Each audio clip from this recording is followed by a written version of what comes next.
പുത്തൻ കോഴ്സുകളുമായി അടിമുടി മാറ്റത്തിനൊരുങ്ങി തലസ്ഥാന നഗരിയിലെ Loyola College for Social Science. സ്വയംഭരണ പദവി കിട്ടിയതോടെയാണ് അക്കാദമിക് രംഗത്ത് മാറ്റങ്ങൾക്കൊരുങ്ങുന്നത്. കേരള സർവകലാശാലയ്ക്ക് കീഴിൽ ഓട്ടോണോമസ് പദവി കിട്ടുന്ന മൂന്നാമത്തെ കോളേജാണ് ലോയോള. സാമൂഹ്യശാസ്ത്ര വിഷയങ്ങളിലെ ഉന്നത പഠനത്തിന് പേരുകേട്ട ലോയോള കോളേജ് ഫോർ സോഷ്യൽ സയൻസിന് ഇനി ഓട്ടോണോമസ് പദവി. നാക് A++ അംഗീകാരവും മികച്ച റാങ്കിങ്ങുമുള്ള കോളേജിന് നിരന്തര ശ്രമത്തിനുള്ള അംഗീകാരമായാണ് ഓട്ടോണോമസ് പദവി തേടിയെത്തിയത്.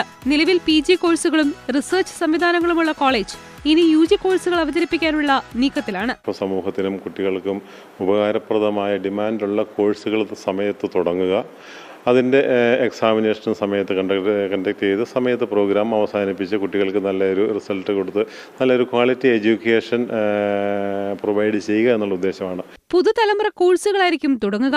ഡാറ്റ അനലിറ്റിക്സും ആർട്ടിഫിഷ്യൽ ഇന്റലിജൻസും സിലബസിൽ ഉറപ്പാക്കും. 5-6 UG പ്രോഗ്രാമുകളാണ് ഞങ്ങളിപ്പം ഡിസൈൻ ചെയ്യാൻ ശ്രമിച്ചുകൊണ്ടിരിക്കുന്നത്. ഇന്ന് സാമൂഹ്യശാസ്ത്രത്തിൽ ഒരുപാട് യൂണിവേഴ്സിറ്റികളിൽ ഡാറ്റ അനലിറ്റിക്സ് ഇൻ്റഗ്രേറ്റഡ് ആണ്, അല്ലെങ്കിൽ AI ഇൻ്റഗ്രേറ്റഡ് ആണ്. അതുകൊണ്ട് നമ്മൾ ഒരു വലിയ ഒരു കൺസർവേറ്റീവായിട്ടുള്ള ഒരു ഡിവിഷൻ ഇന്ന് നിലനിൽക്കുന്നില്ലെന്നുള്ളതാണ് ലോകമെമ്പാടും നമ്മൾ നോക്കിയാൽ കാണാൻ കഴിയുന്നത്. അതുകൊണ്ട് നമ്മൾ സാമൂഹ്യശാസ്ത്രത്തിന് വേണ്ടി അറിയപ്പെടുന്ന കോളേജാണ്. നമ്മുടെ ഏറ്റവും ദീർഘകാലത്തെ നമ്മുടെ സേവന മേഖലയിലാണെങ്കിലും നമുക്കിപ്പം ഈ ഡിസിപ്ലിൻ അങ്ങനെ കംപ്ലീറ്റ്ലി വേർതിരിച്ചുകൊണ്ട് കമ്പാർട്ട്മെൻറ്റൈസ് ചെയ്ത് കാണേണ്ട ഒരു ഫ്രെയിം വർക്ക് അല്ലാത്തത് കൊണ്ട് തന്നെ we are looking forward to integrating and adding such programs as well.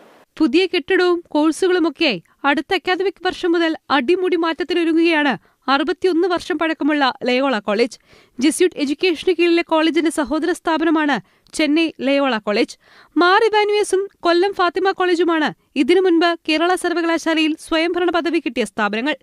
Asianet news, Thiruvananthapuram.